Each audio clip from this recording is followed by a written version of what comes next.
No matter who you are or where you go, heading outside even for a few minutes is always worth it. I'm your host, Amy Bouchatz, and here at Humans Outside, we're using the Humans Outside 365 Challenge to build a life around spending time in nature while hearing from fascinating outdoor-minded guests. As a journalist for 19 years, I've let curiosity be my guide. After my husband's injuries from military service, we started looking for a better way to live. That's why we moved sight unseen to Alaska to see if an outdoor-focused life was the answer. Since September 2017, I've personally spent at least 20 consecutive minutes outside every single day, no matter what, to explore how nature can change my life.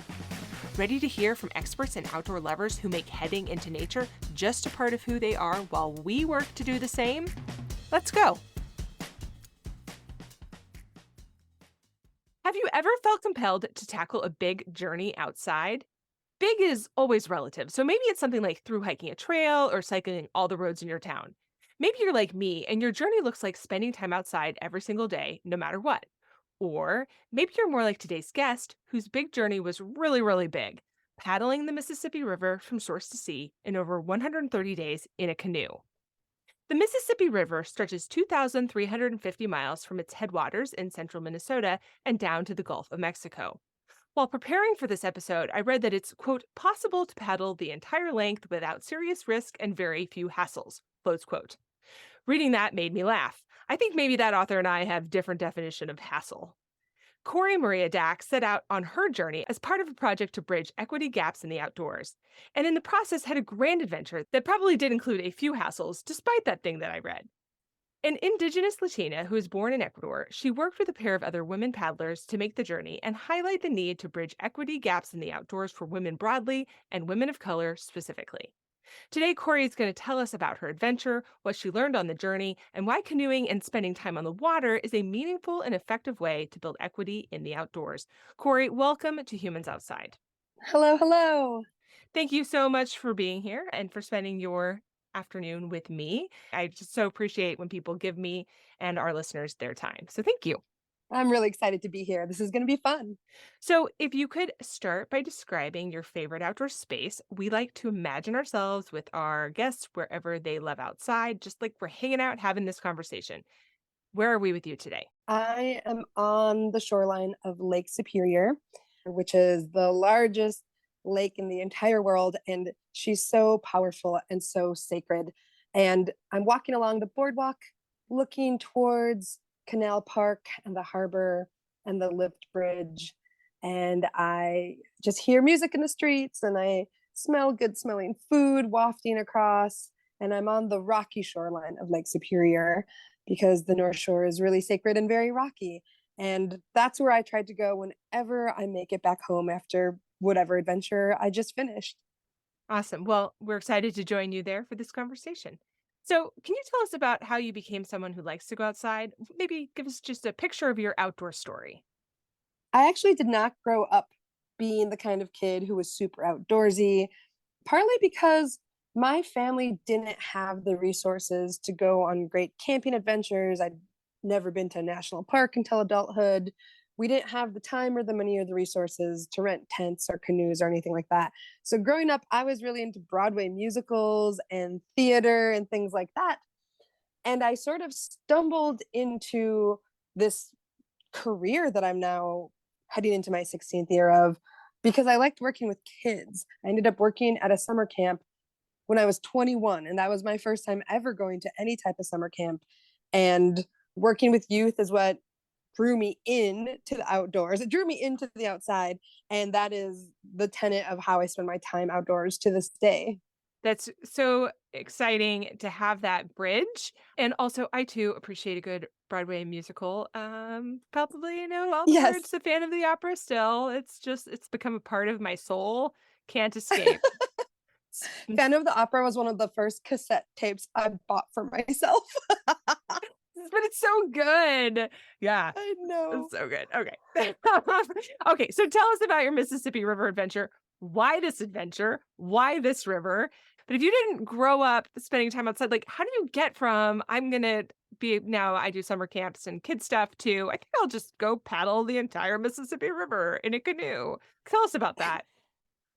Yeah, it was a 20-year journey. My first summer as a camp counselor, the kids would come and stay in a cabin and we'd do arts and crafts and play capture the flag and swim on the lake. And it was sort of my introduction to spending time outside. And that place called Camp Vermilion also had a tripping portion where canoe guides, so not just camp counselors, but also canoe guides, would take people into the Boundary Waters Canoe Area Wilderness. So if no one's heard of that, it is this incredibly sacred, beautiful, pristine million acres. That's not an exaggeration. It's 1 million acres of nature protected and preserved on the border of Minnesota and Canada.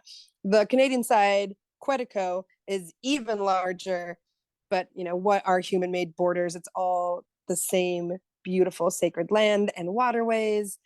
And we had canoe guides that would take people camping there for 5 days. So sleeping in tents and paddling and portaging all day. So portaging when you take your canoe or your packs and you put them on your back and you walk from a river to a lake or lake to lake. So the little land path that you take to get to the next waterway. And I thought that those people were fools. I thought they were dangerous people. Like, why would you do something like that? You have to, what happens if there's a storm? What happens if you can't build a fire? What happens if you lose your map? And I thought, I would never do something like that. That's stupid. And as soon as I thought that, I felt something in my stomach that said, maybe you should look at this again. But someone who did not grow up going outside into that type of quote unquote wilderness, I was very green. What a great metaphor. I was very green and felt ill prepared. And I didn't look like the other outdoorsy people with their like really fancy North Face, really expensive casual wear and the skills and experiences and stories that they'd gleaned from time with family and friends growing up. And so I thought that maybe it wasn't going to be for me. But I had some incredible mentors in that community that said, Cory Maria, we can teach anyone to use a map and compass or stern a canoe or build a fire. What we can't teach is how to build community and empower youth and make good judgment calls and spread joy. And those are the things you do best already. So you're already ready to be a canoe guide. We'll teach you the technical skills. And that was a watershed moment in my whole entire life. That's such a powerful thing to have somebody delineate those 2 different types of skills, right? They've identified for you things that are teachable and things that are innate in your spirit and who you are. And we often confuse those things and we block ourselves from having opportunities or having adventures or getting outside because we confuse the teachable things with the unteachable things, and some of this is just straight up skill. Like you can learn, you just need to take the time or have somebody who's willing to do it for you. And someone who believes in you, Mm, because different places that I've worked through would never have hired me because of my lack of experience. And that community, they really believed in me and they were willing to meet me where I was with all of my green baby skills. I mean, the first time I stepped foot in the Boundary Waters, I was 24 years old. I'd never been on a canoe trip ever, and I was on a staff training trip to be a canoe guide for the whole summer. And everybody else had grown up going to the Boundary Waters. So I was having some big imposter syndrome deals and struggles that I was navigating. And that was, I think, like a 6 or 7 day training trip. And I cried every single day on it. Sometimes I cried because it was so beautiful or I was laughing so hard, but most of the time I cried because I felt so wholly inadequate. mm. And I thought that this is a mistake. What were you thinking? But there's something that was deeply rooted in me that felt I deserved the chance to learn. Yeah. I deserved a chance to experience this beautiful place that everyone had been raving about the few years I'd been a camp counselor. And I thought it wasn't fair that I should be denied this opportunity either by others or by myself with my internalized external Right. oppressions. I just I felt like even though I hadn't grown up with those experiences and I didn't have the same money my coworkers had and didn't have the same skill sets my coworkers had, that I still was a valuable person who was worthy of this Yeah. experience. And that has wholly shaped how I move in natural spaces for the rest of my life to this day. Yeah. So it strikes me there are three facets of what you're saying. There's other people's expectations, for good or for evil. There's your own Mhm. expectations of yourself, and then there's the outdoors, like the third partner here. And two of those could potentially be keeping you from participating, but it's never the outdoors that does that. The opportunity is always there if we can overcome through ourselves or through with a partnership with other people or by removing the barriers we are putting up for other people. If we can overcome those things, the outdoors is just this beautiful, wonderful thing that is there, ready, waiting, and in and of itself, always inclusive. That's beautiful to me. Excellent. Yes, thank you so much. I think it's so important, especially to this day. A lot of these wild, beautiful places, you don't see a diverse group of people recreating, experiencing, healing, peace, and joy in these places. And so that's a big thing I fight too, is making sure that everyone feels like they belong there. And maybe a person needs some help with resources and experiences, but everyone belongs, everyone is welcome. And Mm. that was a big part of my Mississippi trip. Okay, so tell us about that Mississippi trip. Why did you choose to do that trip? What drew you to that adventure? There's all sorts of rivers and adventures a person could do. Why that one? And yeah, just tell us about the trip. Yeah, how did I go from crying every day in the Boundary Waters to Yeah. 16 years later standing at Lake Itasca and looking at this beautiful trickle of water where we couldn't even put our gear in our canoe yet. The water was so low. We had to walk our canoe the first mile or so and just looking at the water and thinking to myself, I'm going all the way, going all the way. This water and I are in deep relationship. Yeah. I had started after that first year of guiding. It ended up becoming a career. I ended up doing my master's in outdoor rec and outdoor education and leadership development. And in 2018, I co led this really cool program called the River Semester, where it was like a study abroad program for college students. But instead of going to Ecuador or China, you spent the semester studying on the Mississippi River. And that was myself, a co guide, two full time professors, and 15 college students. And we paddled together over the course of 100 days from Minneapolis, Minnesota, down to Cairo, Illinois, which is the great confluence. That's where the Ohio River confluences or joins with the Mississippi. And just from that point on, you're on the lower river, which is a whole different machine. But you can't help when you're on a 100-day canoe trip on the Mississippi thinking about what the rest of the river looks like. Mm. So from where we left off, there's still almost 1,000 miles to the sea. And we started in Minneapolis, so I think that's 500 miles maybe from the headwaters to Minneapolis. We'll have to fact check that. But there's a lot of the Mississippi I hadn't seen. And I had in this career that I had stumbled into, that I had paddled into, I had heard of people paddling source to sea, but I really wanted to make sure that if I were to undertake such a thing, that there would be a message with it, one of healing Mm. and getting back in touch with nature and water and land and bridging equity gaps through representation and other things. I didn't just want to be a cool person doing a cool thing, Right. because I'd frankly seen a lot of white people do this in a very kind of manifest destiny way. We're going to conquer the river. We're going to crush miles. We're going to beat the wind. And all of that felt really gross to me. So this little seed of a thought, kind of like I planted it in 2018 and let it percolate for a number of years, always kind of centering that if I were to do something like this, Mhm. I'd want it to be bigger than just me. Yeah.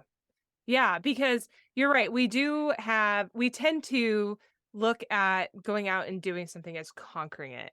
And instead of being in concert with it. And I mentioned in the introduction that funny thing. Well, I thought it was funny thing I read about. It's I did too. I liked it. low hassle. I was like, what? Like none of this sounds low hassle. It's like all Yeah, a honestly, hassle. honestly, who wrote that? And I would love to sit down and have a chat. But when you are looking at something from a conquering it standpoint, you think about it in terms of low or big hassle right off the bat. Like, how hard is conquering this going to be? But when you're thinking about doing something in unison with it, you come at it with an attitude of I don't know, almost generosity, maybe, like, looking at what you're doing as being generous to you, not you being generous to it, and that we are going to do this together. I don't know if that makes sense. Absolutely. And I've said this many times and I will say it many more times. The Mississippi River is not a thing to be conquered. She is a living, breathing, vibrant thing that you ask for safe passage and you hope that she grants it to you. And the only thing that you may or may not have to conquer is yourself, what you're dealing with on the inside. Mhm. And you hope that she allows you to pass safely as you work out whatever it is you need to work out in your own heart and mind. Mhm. I feel that when I am spending time in the mountains. I think it's a very it's like an innately American thing to say, "I'm gonna go conquer this mountain today." But I'm not sure I ever really mean that. What I mean is I'm gonna conquer myself while I'm going up this mountain.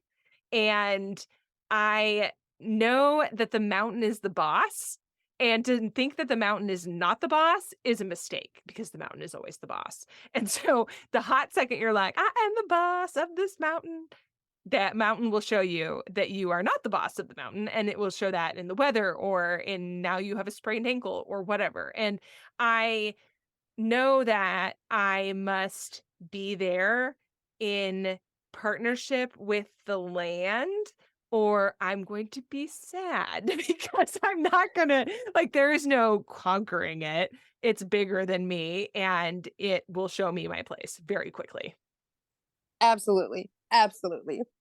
So, what did you expect or to experience or to find while you were doing the river and going from source to sea? And did that end up happening? Did you find what you expected to find?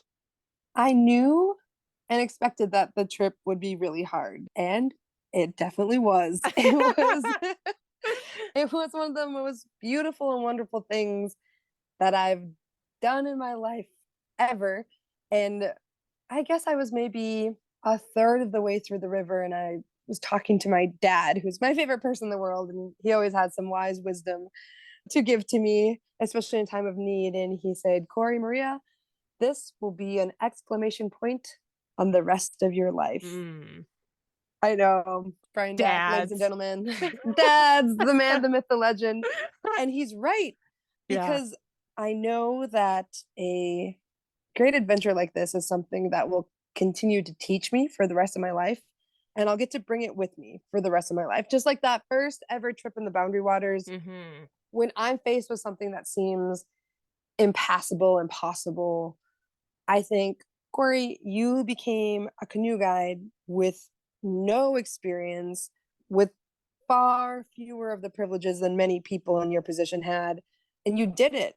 You overcame a lot of external and internalized oppressions. You believed in yourself, you were gentle with yourself, you loved yourself.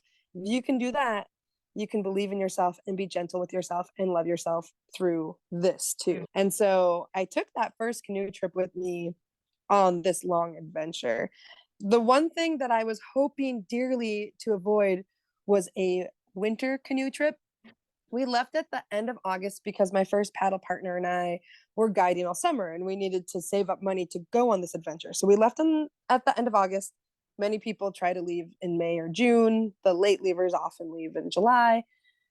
But even so, we were still originally going to finish by Christmas. Mhm. So you would get far enough south that you wouldn't be spanked by winter. And that is just not what happened. This was a brutal winter trip. Mhm. I do not recommend to anyone to through paddle the Mississippi in the winter. It was at times terrible, and it was kind of my greatest fear, but a lot of things happened that were quite unplanned that made me lose weeks and weeks Mm. on this trip. And things that you can't foresee, and that's okay. It's like, things are going to happen that you can't foresee, and then the things that happen that you couldn't foresee were like, oh my gosh, I never foresaw this. Yes. And so you know how adventures go. Yeah. But winter was so truly, literally at times painful, but there was this weird, almost relief because I had a really lovely start and a really gentle autumn. Mhm. So I was 50% hopeful, 50% anxious. Are we going fast enough? How long will autumn last? Winter's coming, winter's coming. And when winter finally hit and she did with all her fury, I was distraught. But there was a weird small part of me that felt relieved. Well, you're in it now, Cory Maria. You're in winter. Your worst fear came true, and there's nothing you can do but quit or keep going. And every day I chose to keep Mm. going. Mhm. I saw that you hit that there was, like, ice that came in and you had to whoa. Tell us about Yes. that. When I say that the trip took 134 days, I don't count a couple different times where we had to get off the water unexpectedly for a long period of time. And one such time was a 10-day period over Christmas. Mm. And many people might remember there was this really awful cold snap that hit the whole, like, people were cold in Florida. I thought people never got cold in Florida. And People get easily cold in Florida, but this was, like, legitimately reasonably cold in Florida. I do remember this, yes. right. Right, exactly. And I mean, like, I'm from northern Minnesota, you're up in Alaska. Like, we know cold, but we're also not trying to play on the water when it's that cold. No, no, And it no, got down no. to 25 below. Oh my gosh. you know, Aw. it got down to 25 below Fahrenheit. And that's deadly. Yeah. When you're paddling in the summer, if you get wet or heavens forbid you tip, that could potentially be fun if, you're not going to get hit by a barge or something. It could be like, oh, cooling and refreshing. But in the winter, the Mhm. risks increase exponentially. And so getting wet or Mhm. tipping could kill you. And we didn't have wetsuits, let alone dry suits. And so we had to get off the water for about 10 days. And when we finally got back on the water, because all of a sudden the weather changed, she Mhm. said, okay, you can get back on the water. All the ice from up in like Iowa had flown down and just choked the Mississippi.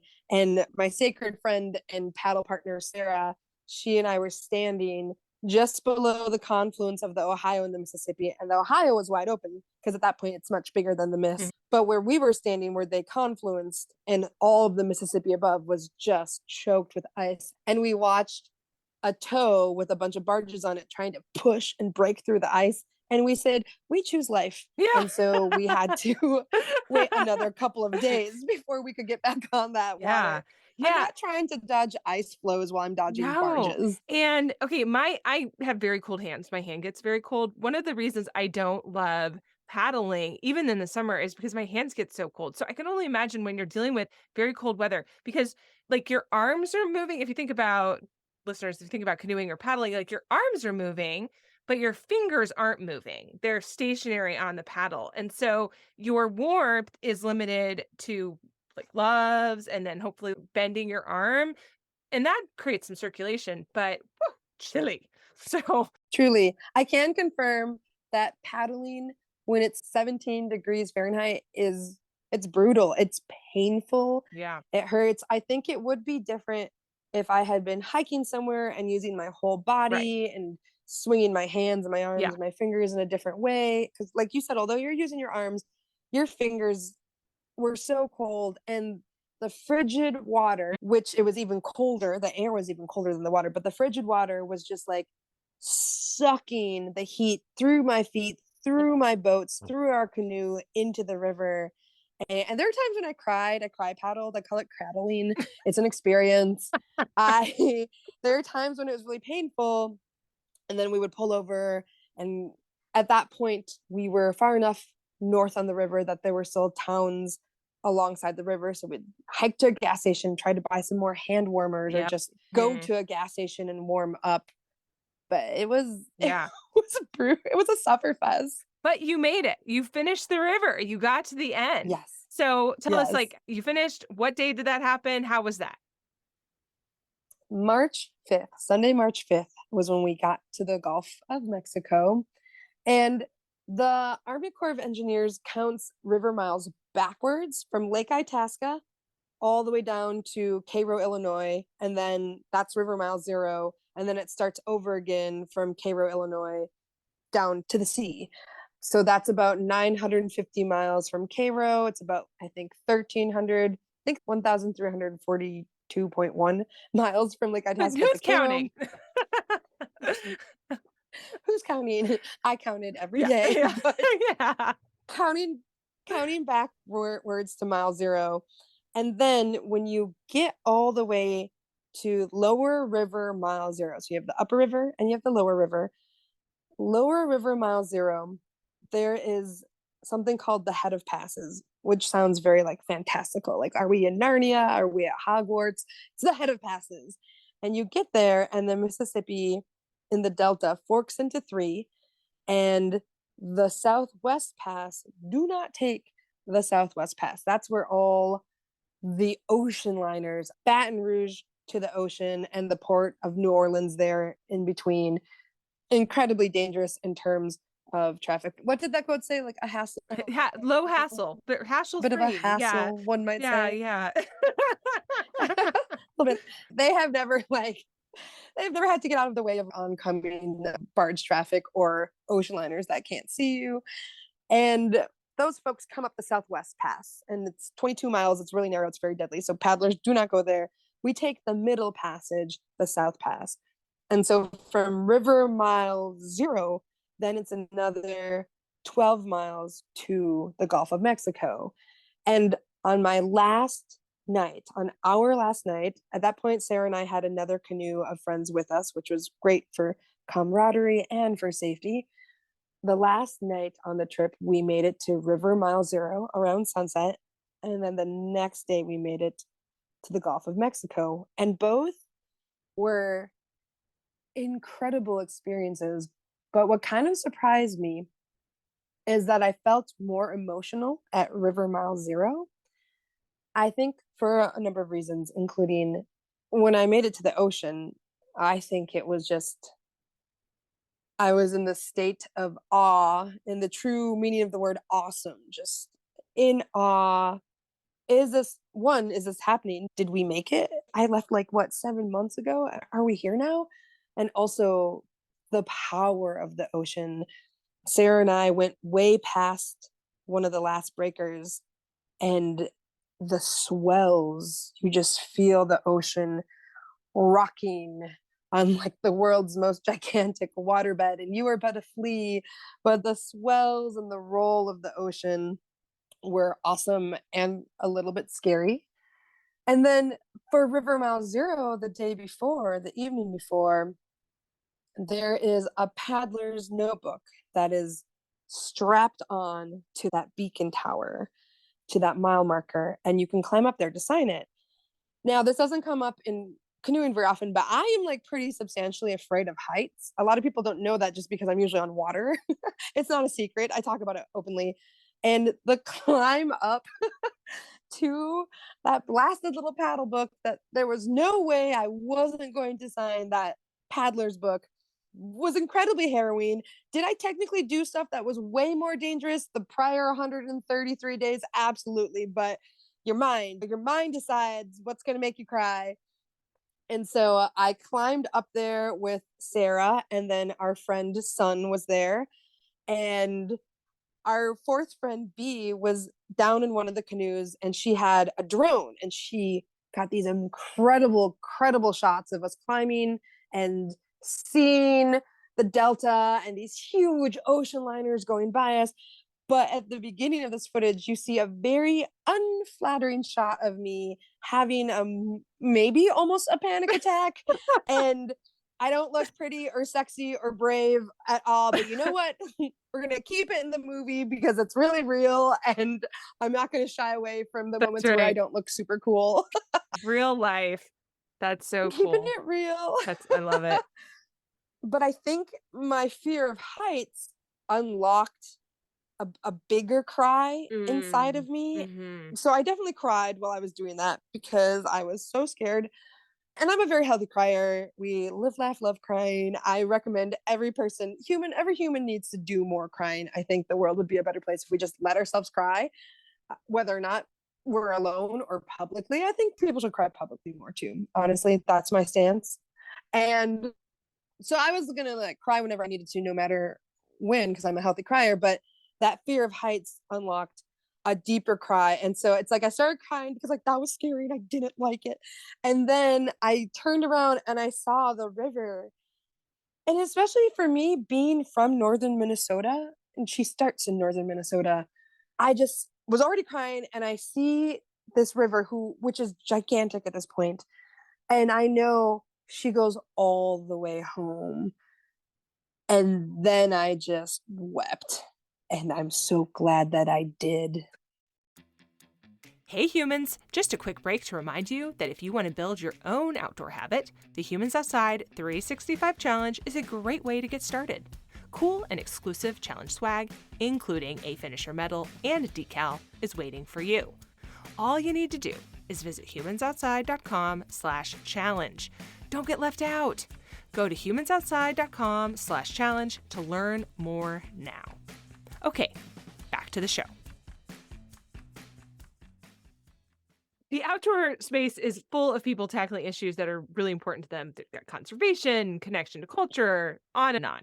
You're passionate about equity and inclusivity in the outdoors, and your work is focused on addressing that through this adventure and work through a program called Canoe Mobile, which is just the best name I've ever heard. So maybe you can start by describing to listeners why equity and inclusion in the outdoors is an issue about which you are passionate and why it's something you feel especially drawn to. Just sort of stage set for us on this issue. Nature is our greatest source of healing. And when we get back to nature, we get back to ourselves Mm, in ways that are unparalleled. And the way society is set up through capitalism and racism and colonialism and all the other big isms that hurt us, and all of them are bedfellows, all of them are very connected. There are all these barriers that humans have created that only allow certain demographics of humans to receive this healing from nature. And specifically, we think of Native people, First Nation peoples, indigenous folks. They were the original caretakers and stewards of nature, of Pachamama, and colonizers sent them out, pushed them out of these sacred lands, sent them to concentration camps, and with that, cut off deep knowledge how to be in relation with mhm. the earth, with the water, with all of this healing.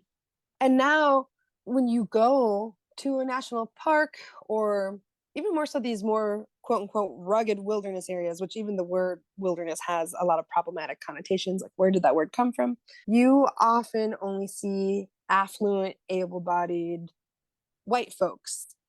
And there's nothing wrong with that demographic accessing nature, but there's a lot wrong if that's the only demographic that can access nature because of barriers that colonizers have put between humans and healing and Mhm, nature. mhm, And so, being an indigenous Latina, I'm an indigenous Latina, I'm a fat bodied person, I'm a transracial adoptee, I'm an immigrant, I am a woman.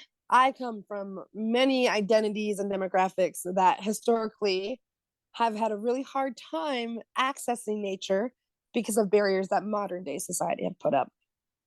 And so I wanted this journey to help break those barriers. And one of the easiest ways you can knock down those barriers is through representation. mhm. I think about how little Cory Maria, I would have loved to see a fat brown woman doing stuff in the wilderness. I had zero role models of that. And maybe if I had seen that, I would have stumbled onto this career path a little more conventionally. And I mean, my path is my path and I have no regrets, but I really wanted to be an example for the youth out there that are lacking those role models the way I lacked them when I was young. Yeah. So you are actively working in this space. I mentioned Canoe Mobile, and you can tell us more about that, but also creating a path to the space through your representation by simply being out there and taking this Mississippi adventure and showing that you are here and you belong. It's not nature that kept you out, it's the conventions and walls that people have put around it, and you can be here too, and so can everybody else. Absolutely. Absolutely. It's sometimes just seeing someone else doing it Mhm. is Mhm. all someone needs to feel safe in trying. Yes. And so many of these systems are so related. Fat phobia is just another form of ableism. And I found a nonprofit that really fights ableism directly called Wilderness Inquiry, and I've been guiding for them. They were founded in 1978 to help folks with disabilities get into nature. And from there, a program called Canoemobile was born, where people thought, who else has a hard time accessing nature? Not just folks with disabilities, but folks without financial means. There's not enough Black, Brown, Indigenous, immigrant, queer kids, trans and queer and brown families. Those populations aren't being represented. So Canoemobile is a program where we have 6 giant North canoes that you can put 10 people in, and a trailer full of like a couple hundred paddles and life jackets and safety gear and adaptive inclusive gear for folks with disabilities. And we go city to city, kind of like a rock band going on tour across the whole country. I just finished a national tour with 6 other incredible women. It was an all female rig, which was really cool. The 7 of us lived out of this van, and like a rock band, we went city to city all over the country. But instead of playing a concert in a different city every night, we took kids canoeing in different cities every week. So, why is the water the place to do this? What is it about the water that makes this work? Canoeing is inherently a partnership activity. And whether or not people realize it, we are helping reform partnerships to the water and the land when we're in a canoe. So, what better way to do that with another person? It's kind of meta, like a partnership to build upon a partnership. Mhm. And if you, for example, have a disability or you have simply just less skills or experience in canoeing, if you want to get in a boat with 10 other people, now you've got a community of people who can help you paddle. It's not all on you to figure this out. It's very communal. Even if it's a regular tandem canoe with just 2 people or sometimes 3 people, you're working with someone else. And that humans were made for connection, right? Humans were Yeah. made to ask for help and to receive it. And we've forgotten how to ask and receive help, I think. And when you're on the water and you're partnered with someone in a canoe, you have to learn real fast how to access those skills again. How can listeners get involved in this work and what you're doing? And then maybe just beyond Canoemobile and beyond your specific efforts, how can they support creating these spaces for decolonization, if you will, in the outdoors? I think finding organizations that are just dedicated to helping people get outside is a great way to start, Mhm. especially if you want to go outside and you feel like you don't have enough experience or you don't know if you have the right gear. There are groups out there that it brings them great joy to help someone get outside.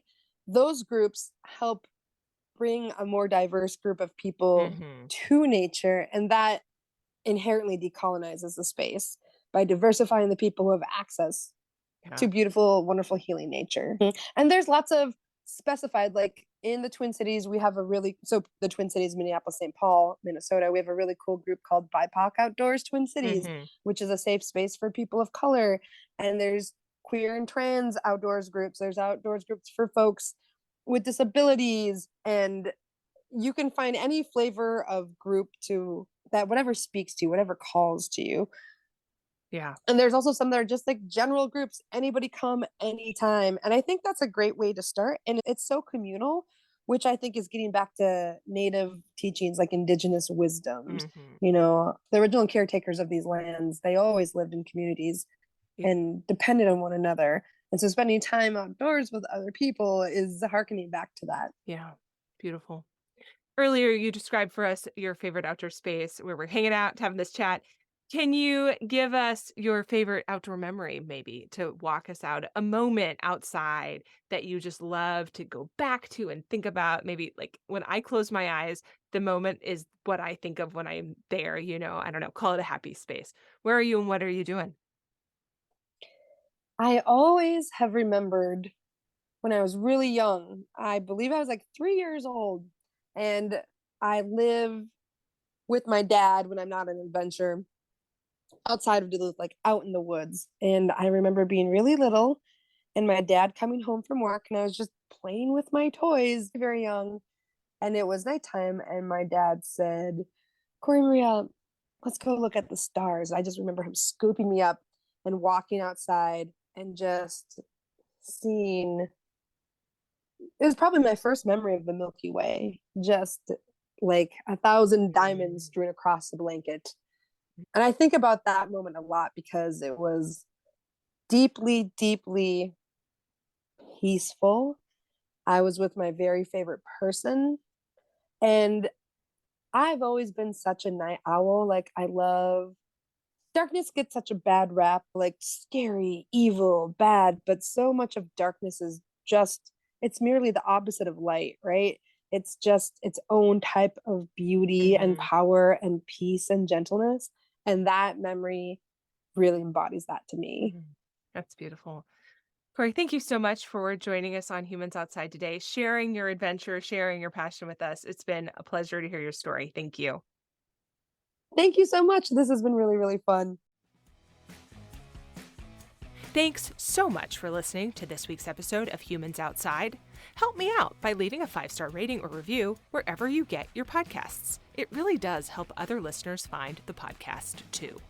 Now, go get outside. Until next time, we'll see you out there.